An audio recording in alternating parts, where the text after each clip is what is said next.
అనగనగా ఒక ఊళ్ళో ఒక పిసినారోడు ఉండేవాడు. ఎంత పిసినారోడు అంటే ఎన్ని డబ్బులు సంపాదించినా చిన్న గుడిసె లాంటి ఇంట్లో ఉండేవాడు.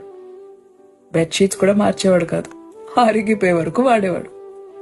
ఉద్యోగానికి కూడా నలిగిపోయిన బట్టలు వేసుకుని వెళ్ళేవాడు, ఇస్త్రీకి డబ్బులు మిగిల్చాలని.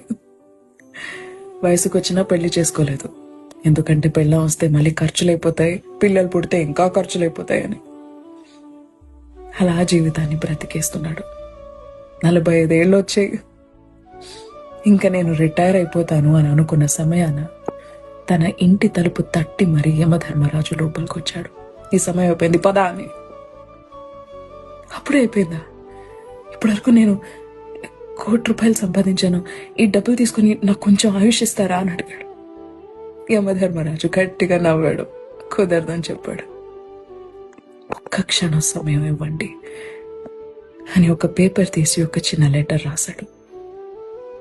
ఈ డబ్బులు ఎవరికి దొరికితే వాళ్ళు, దయచేసి జీవితాన్ని బ్రతకడానికి వాడండి. చావులో ఇది దేనికి పనికిరాదు అని డబ్బుల మూటలు రాసి పడేసి బయటికి విసిరేశాడు.